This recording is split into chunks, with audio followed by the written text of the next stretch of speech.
রাম রাজত্ব পেয়ে গেছে, রাম রাজত্ব পেয়েছে।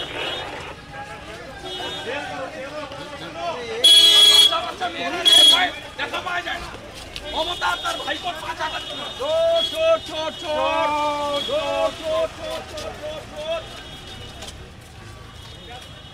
লজ্জা করে না, অর্ধেক বেতন পান, দিয়ে দেয় না, তারপরেও সেবা করতে এসছেন মমতা। অর্ধেক বেতন পান, লজ্জা করে না, হাফ বেতন পান, তারপরে মমতার সেবা করছেন। মমতা তার ভাইপো মাল কামাচ্ছে আর আপনারা হাফ বেতন পাচ্ছেন। চাকরি চোর, চাকরি চোর, চাকরি চোরের সরকার, চোরেদের দিয়ে চোরের সরকার, সরকার।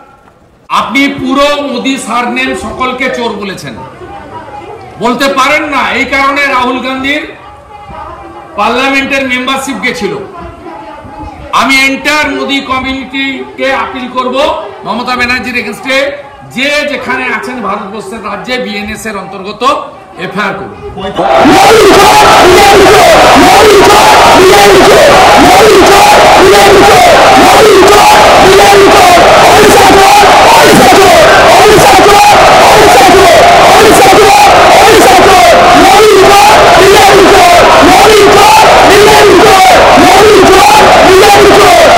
নমস্কার বন্ধুরা, আমি দীপঙ্কর মণ্ডল। আপনারা দেখছেন নবান্ন নিমন্ত্রণ। দিনভর উত্তাল হয়ে রইল রাজ্য বিধানসভা। রাজ্য বিধানসভার বিরোধী দলনেতা শুভেন্দু অধিকারীকে আগের দিনই তাকে সাসপেন্ড করা হয়েছিল। রাজ্যের বিধানসভার যিনি অধ্যক্ষ বিমান বন্দ্যোপাধ্যায়, তিনি সাসপেন্ড করেছিলেন এবং পরের দিন দেখা গেল 5 জন বিজেপি বিধায়ককে সাসপেন্ড করা হলো।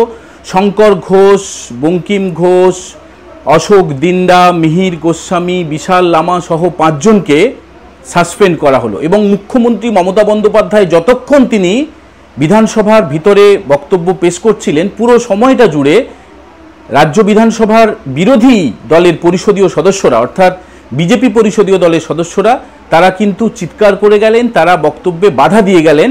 এবং সেই সময় মমতা বন্দ্যোপাধ্যায়, যিনি রাজ্যের মুখ্যমন্ত্রী, তিনি বললেন মোদি চোর, মোদি চোর, মোদি চোর। কোনো রাজ্যের মুখ্যমন্ত্রী কোনো প্রধানমন্ত্রীকে একথা বলতে পারেন কিনা সেটা নিয়ে অবশ্যই প্রশ্ন আছে। সবচেয়ে যেটা বড় প্রশ্ন, যে মোদি তো কোনো ব্যক্তির নাম নয়। মোদি কমিউনিটি ভারতবর্ষে, মোদি সারনেমে প্রচুর মানুষ, হাজার হাজার লক্ষ লক্ষ মানুষ আছেন যাদের পদবি মোদি। গোটা সম্প্রদায়কে, গোটা মোদি সারনেম আছে যাদের, মোদি পদবি আছে যাদের, তাদের সবাইকে চোর বলা হয়েছে। এবং তারা যেন ভারতবর্ষের যে প্রান্তেই যারা যেখানে বাস করুন না কেন, তারা যেন মমতা বন্দ্যোপাধ্যায়ের নামে অভিযোগ দায়ের করেন, এফআইআর দায়ের করেন ভারতীয় সংবিধান মেনে। সেই দাবি তুললেন বিরোধী দলনেতা শুভেন্দু অধিকারী। তিনি ঠিক কি বলেছেন আপনারা একটু শুনে নিন। উনি খোঁজ দিলেন কারণ উনি খুব উদ্বিগ্ন। মিডিয়াতে এবং সোশ্যাল মিডিয়াতে তিনি একাধিক বিধায়ককে হসপিটালে যা দেখেছেন, তিনি খুবই উদ্বিগ্ন। তিনি শঙ্কর ঘোষ, বঙ্কিম ঘোষ, মিহির গোস্বামী ও যারা সাসপেন্ড হয়েছেন অন্য রামসবিন্দা, অগ্নিমিত্রা পাল সহ প্রত্যেকের খোঁজ নিলেন এবং তিনি বললেন বিষয়গুলো সব দেখে নিতে এবং পরে রিপোর্ট দিতে। আমি প্রাথমিকভাবে হাউসের বাইরের যে ভিডিওগুলো আছে সবগুলো ওনাকে পাঠিয়েছি এবং ইনিশিয়াল রিপোর্ট করেছি। দুজন হাসপাতালে গেলেন, শঙ্কর ঘোষকে অলরেডি অ্যাডমিট করা হয়েছে জেএন রায়তে, ব্ল্যাক সোয়ানে। আর বঙ্কিম ঘোষের যেহেতু 1 বছর আগে হার্টে অপারেশন হয়েছিল, স্টেন বসেছে 2টো, আমরা ওনার বুকে পেন হচ্ছে, ওনাকে আমরা ট্রিটমেন্টের জন্য হসপিটাল পাঠাচ্ছি। আর মিহির গোস্বামীর প্রাইমারিভাবে লেগেছে, উনি পরে এখন এখানে রেস্ট করছেন, পরে বেরিয়ে একটা এক্সরে করে নেবেন। ওনার পায়েও ফরেন বডি রয়েছে, প্লেট আছে, স্ক্রু আছে, এগুলো ডিসপ্লেস হয়েছে কিনা উনি দেখে নেবেন।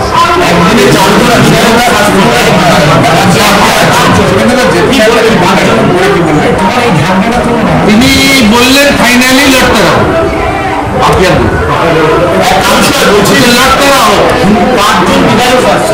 আপনাকে বলি গরিত অপরাধ করেছেন, আমাদের চোর বলেছেন, বিজেপিকে চোর বলেছেন, বিজেপি নাকি দেশ ভাগ করেছে 47-এ, যা খুশি বলে গেছেন। আপনি মোদি চোর বলেছেন।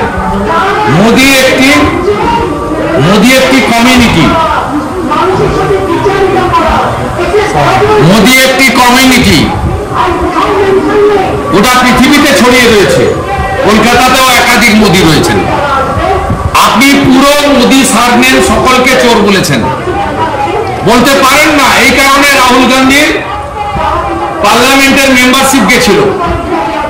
আমি এন্টায়ার মোদি কমিউনিটিকে আপিল করব মমতা ব্যানার্জির এগেইনস্টে, যে যেখানে আছেন ভারতবর্ষের রাজ্যে বিএনএস এর অন্তর্গত এফআইআর করুন। 45 মিনিট বলতে পারলেন না, এটা আর পাবলিক ডকুমেন্টারি আজকে ওকে বুঝিয়ে দিয়েছে বিজেপির 65 জনই এলওপি কে বাইরে রেখে ভেবেছিল ফাঁকা মাঠে গোল দেবে।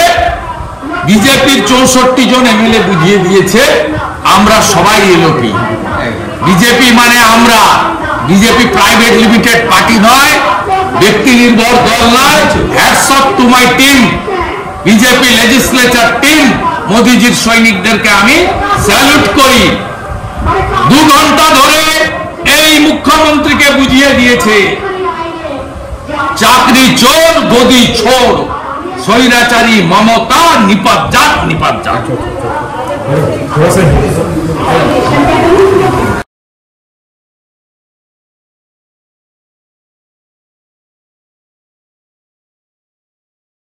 আপনারা শুনলেন।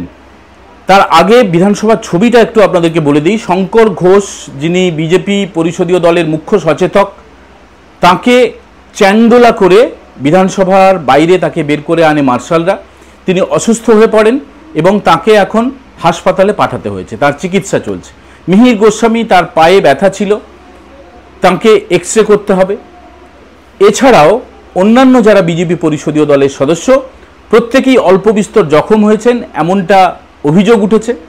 এবং রাজ্যের মুখ্যমন্ত্রী মমতা বন্দ্যোপাধ্যায় বলাকালীন একদিকে যখন বিজেপি পরিষদীয় দলের সদস্যরা চেঁচাচ্ছিলেন, অন্যদিকে কিন্তু শাসক দলের অর্থাৎ তৃণমূল কংগ্রেসের যারা বিধায়ক মন্ত্রী তারাও কিন্তু চিৎকার করছিলেন। এবং এক যাত্রায় পৃথক ফল আমরা যেটা দেখতে পেলাম, যে বিজেপির বেশ কয়েকজন বিধায়ককে সাসপেন্ড করা হলেও তৃণমূলের কাউকে কিন্তু সাসপেন্ড করা হয়নি। রাজ্য বিধানসভায় যে নাটকীয় পরিস্থিতি, যে উত্তপ্ত পরিস্থিতি প্রায় রণক্ষেত্রের মতো তৈরি হয়ে গিয়েছে, সেই পরিস্থিতির কথা আরও আপডেট আমরা পরের ভিডিওতে আরও বিস্তারিতভাবে জানাবো। এই ভিডিও যদি আপনাদের ভালো লাগে তাহলে অবশ্যই বন্ধুদের সঙ্গে শেয়ার করতে ভুলবেন না। সবাই ভালো থাকবেন, নবান্ন নিমন্ত্রণের পাশে থাকবেন। জয় হিন্দ, বন্দে মাতরম।